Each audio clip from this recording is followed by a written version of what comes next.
Hi, this is Bob. This video is what to do when you get a LinkedIn acceptance and how to find them in LinkedIn or how to find them in NetSuite. So first you go to LinkedIn. We're going to go to our contact pages and we're going to look for the next available one.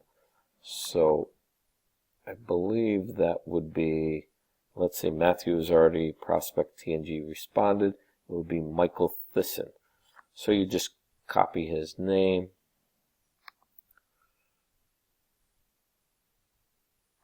Copy, you go to your open screen in NetSuite, and on any screen you can go right into the search box, or if you're on your dashboard you can also go right to the search box. So now I'm back to my dashboard.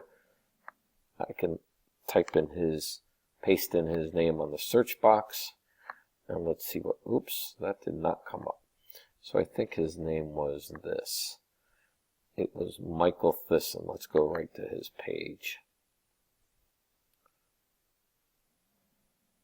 And then I should be able to copy his name. And let's remember that he works for the Center of Applied Research. So now I can paste in his name. There you go. Press either this magnifying glass or just press enter.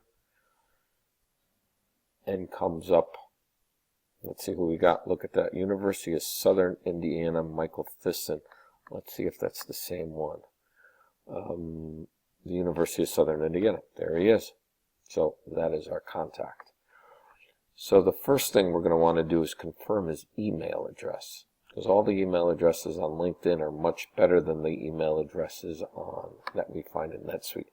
So you go to his email address under contact information, and it was Thyssen@earthlink.net. Let's see what he has here. So this is the contact page. Let me back up. Then once you find the contact, you always open up the company name, the company page. So there's always two pages: a contact page and a company page. You always go to the company page first. So anything with the blue and the finger showing, you can just open it up. So you just click on it. We can see it's working up top. Now it's a prospect, and it's the University of Southern Indiana. Let's arrow down. And the email address is matheson@usa.edu. His contact, Michael Thyssen.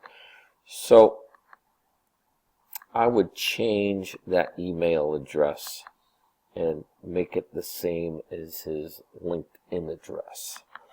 Until further notice, that's exactly what you're going to do. So you're going to edit the page.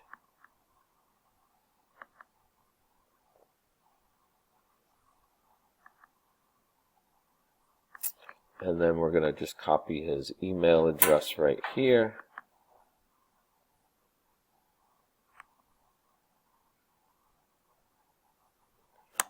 Actually, I take that back.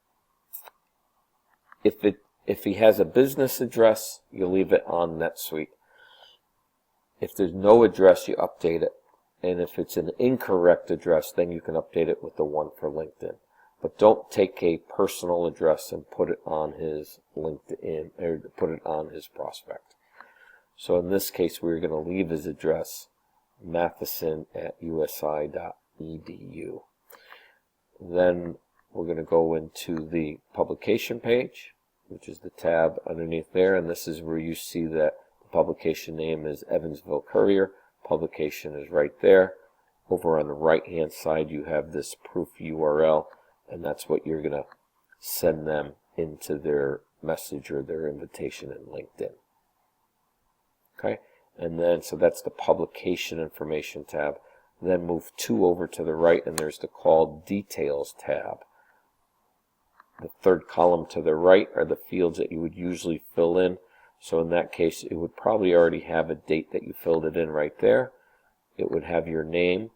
And in this case, since he accepted the invitation, you would just type in the word yes.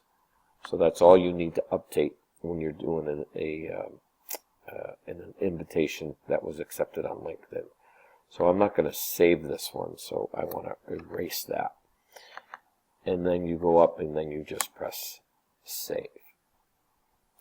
So let's review real quick. You find the Michael Thyssen in NetSuite.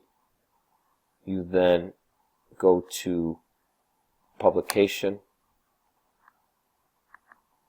and the publication information tab will have all the information about the publication right there, and then that URL, proof URL, is right over here. And then you would go to the call details tab.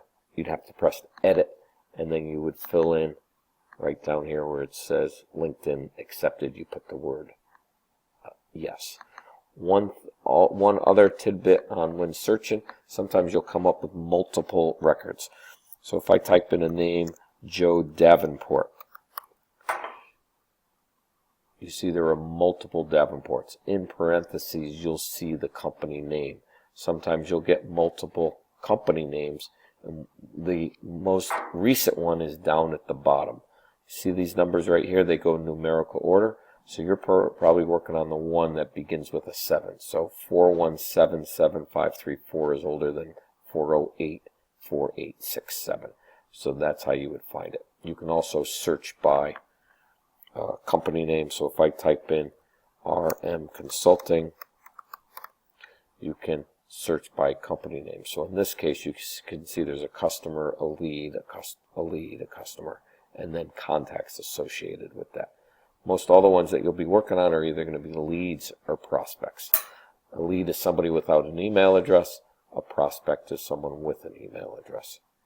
Now that I'm talking about email addresses, if there is no email address, and the email addresses are always on the first page under the General tab, you always update the email address.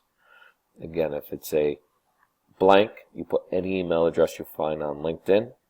If NetSuite already has a business address, you keep it the same. Or if it's an incorrect email address, you update it. And this is the page that you always update the email address on. Any questions, please reach out to me, ask me anything that you think I did not cover. Thanks very much.